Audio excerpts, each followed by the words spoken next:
Hello, this is Titanosaurus Productions, and welcome back to another episode of Cancelled Kaiju Film Friday, where every Friday we look at giant monster films that were sadly never made.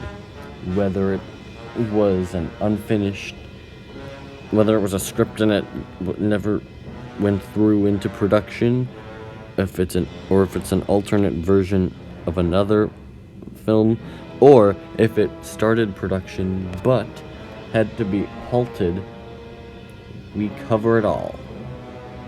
Today we'll be getting into a new section of this series. So far we've just been doing scripts, but now we're actually getting into a new area of movies, which will be alternate versions of existing films. So to start it all off, we'll be doing the original Godzilla. That's not going to be every movie that we go through, but it's going to be lots of other movies. So yeah, let's get right into this as soon as I can find the page. This is all from the Big Book of Japanese Giant Monster. This is from the Big Book of Japanese Giant Monster Movies, The Lost Films, by what's his name? John LeMay. And it's a very good book. It's where I get all the information. Anyway, let's get into this part 2 of the book, proto versions of finished films. And here we go. Godzilla, 1954. Story treatment by Shigeru Kayama. Proposed cast and characters: Ogata, salvage diver; Emiko, daughter of Dr. Yamane and fiancée of Ogata; Dr. Yamane, paleontologist; and Dr. Serizawa, scientist. Proposed monsters: Godzilla. I'm sorry if I mispronounced any of those names. Story: right off the bat I mess up a word. When several ships drift into a mysterious fog in the vicinity of Oto Island, they are destroyed by a giant monster. Eventually, the monster, called Godzilla by the islanders, comes ashore there. An investigation led by Ogata, captain of the salvage ship, explores the island. With Ogata is his fiancée Emiko, daughter of paleontologist Dr. Yamane, sick in Tokyo. On the island, they find a trilobite, and soon after Godzilla surfaces and causes a forest fire.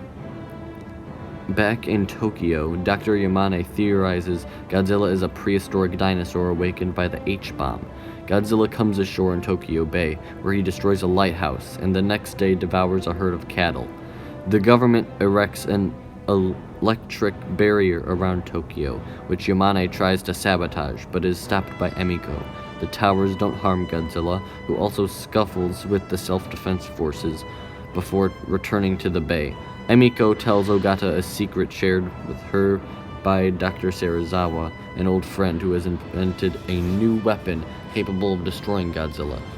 Though reluctant, Serizawa agrees to use his oxygen destroyer on Godzilla.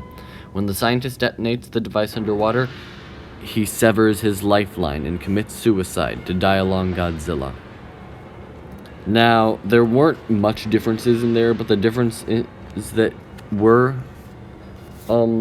heard in there as I was reading that were very interesting and something I would definitely have liked to see on film in the day. And there also are more interesting things that weren't mentioned, like that when Godzilla comes ashore on Oto Island in the darkness, his dorsal the natives spot him by his dorsal fins through the forest. And another difference is when Emiko stoops for a drink in a spring, she finds Godzilla's face reflecting in the water, so that's something pretty interesting. And coincidentally, a similar sequence would be used to great effect in Tsuburaya Productions' 1977 opus, The Last Dinosaur. The scene with the reflection. Yeah, that is That is a pretty good,